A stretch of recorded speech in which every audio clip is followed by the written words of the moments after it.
What's going on, guys? I got another review video for you today, and today is a pair of truly wireless earbuds. That would be the Dudios Shuttle.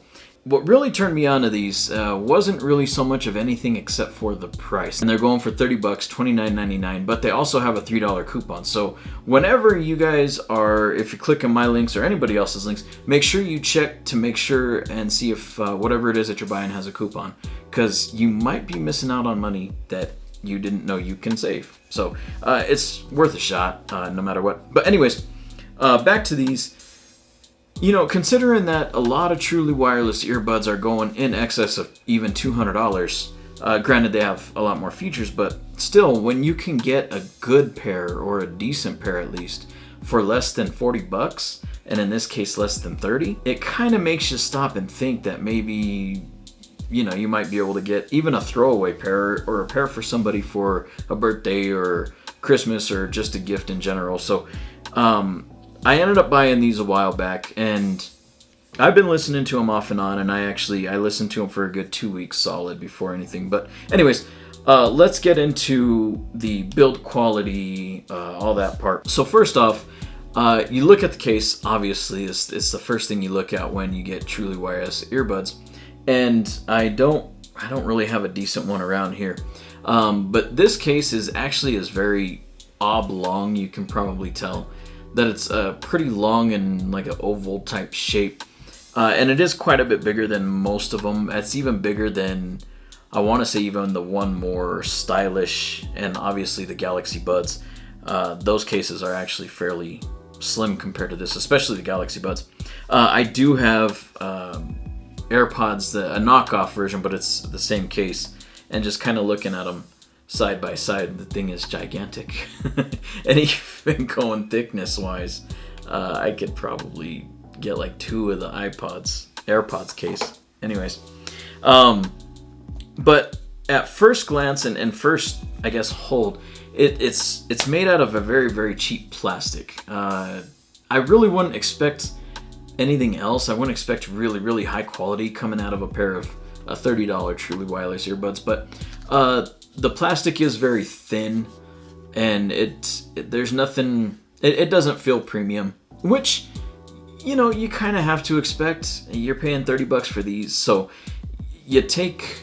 I mean, you manage your expectations a little bit when you get a pair of truly wireless earbuds like this. But around front, you could probably see it. There's 4 little dots there that tells you the battery life of the case, and then around back, you have your charging port, which is micro USB, and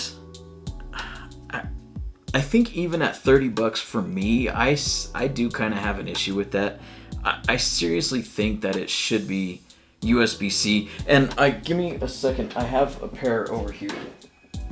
Now these headphones suck, which is why you've never seen a review on them. But I think I paid $30 for these ones as well. They're neckband headphones, but these ones charge USB-C.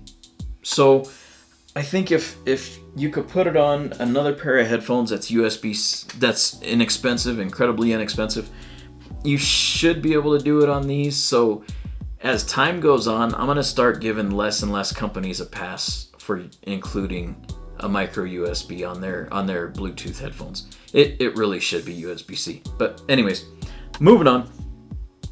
That really does it for the case. There's not really a whole lot to it.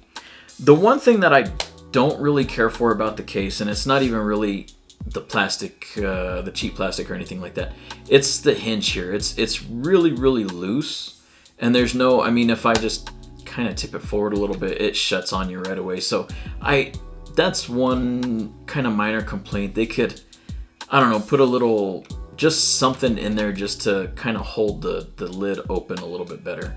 I might be nitpicky, it might not matter to you, but to me it's kind of annoying.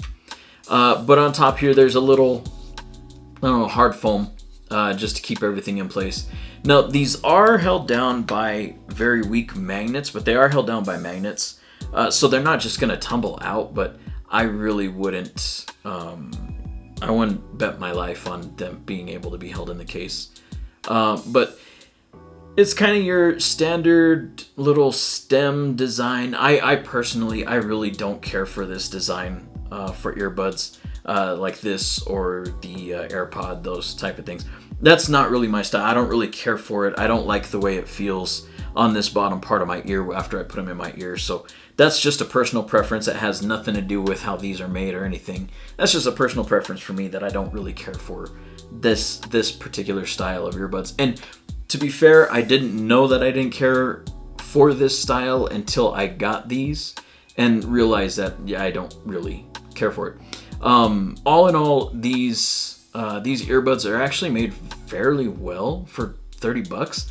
The housing, everything is plastic, and then you obviously got your rubber tips, and it comes with an assortment of rubber tips for your ears, small, medium, large, the general normal stuff.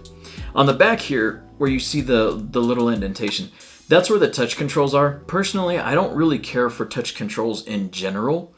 And these ones, I don't care for these touch controls either at all. Just the way they're implemented, for me, it's really clumsy, and it just doesn't really work as well as I would hope that it does, even on a pair of $30 earbuds. But since I am talking about the touch controls, a double tap will play and pause your music. If you hold it, if you hold the left one, I should say, if you hold it down, it'll actually start your track or reverse your track.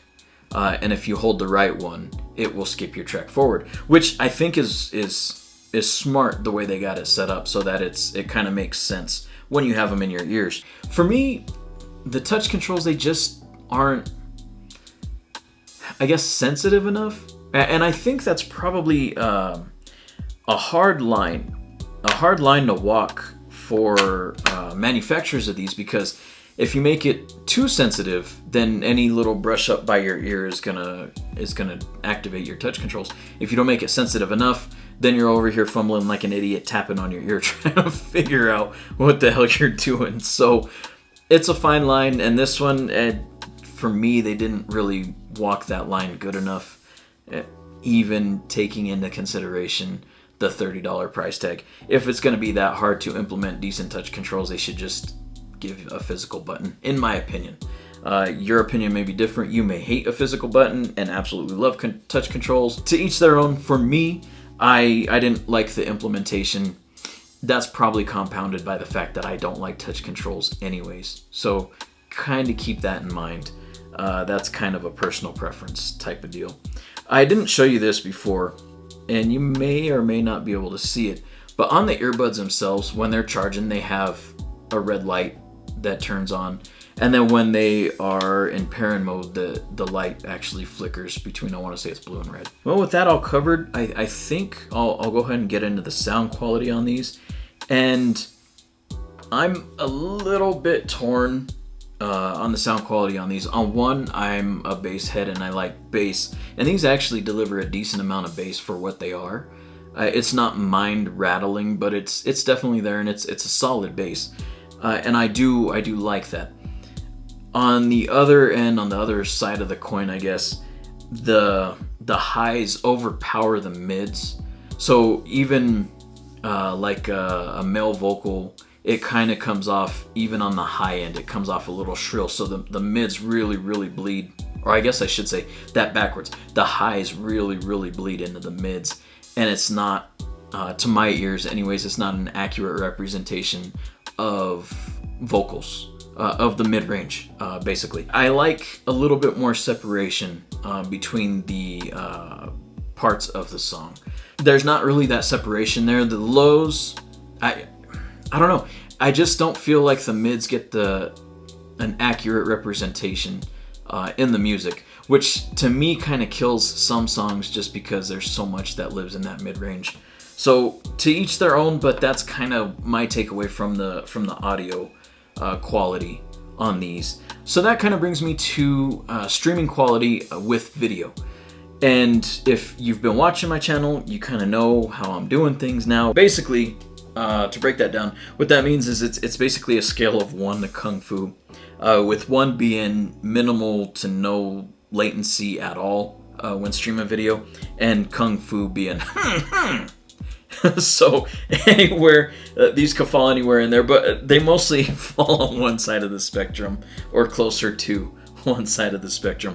On Android, these are a solid 1, maybe 1.5.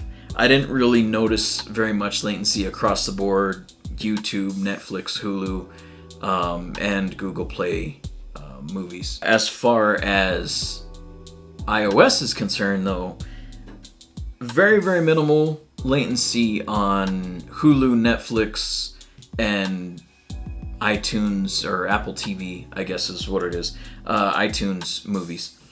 But on YouTube, that jumps from a 1.5 all the way probably up until really, really close to the It's going to be really, really hard to watch YouTube videos with these.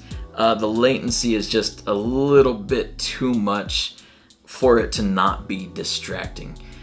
Any other streaming service that you have, you should be fine, but YouTube, these I honestly gotta say are probably a no-go with YouTube. It's really, really hard to watch a YouTube video with these and not be distracted by the latency. For $30, these I think are solid as long as you go in knowing that there are a couple things that you're gonna have to, I don't know if I want to say do without, but for lack of a better word, do without. One of them is being really, really good audio quality. If you can deal with things being a little bit more on the low and the high end with a kind of a subtraction of the mids, then I think you'll be fine. If you need those mids though, you're not really going to want these. If you just need something to keep in your desk drawer at work, these will work just fine. You shouldn't have any issues with these. The only thing that I would say though is just see if you like this form factor for earbuds. For me, it didn't really do it. I don't really care for this particular form factor with the stem, kind of like the AirPods or anything like that. It doesn't really do it for me. That's not a knock on these. These were actually fairly comfortable in my ears. I didn't have any issues with comfort or fatigue or anything like that. It's just I personally don't care for this style of earbud. And like I said, that's a personal preference. That's not saying anything bad about, and I'm doing my best not to drop anything over here. But that's not saying anything bad about these in particular. That's just kind of like I said, a personal preference. That is my full review of the Dudios Shuttle Truly Wireless Earbuds. If you have any questions at all, please don't hesitate to leave them in the comment section. I will do my best to answer them as quickly as I possibly can. If you are new here and you like what I do, please consider hitting that subscribe button. If you don't want to subscribe, that is perfectly okay too. I don't mind. So, with all that said, I am out. I will see you guys in the next one. Later.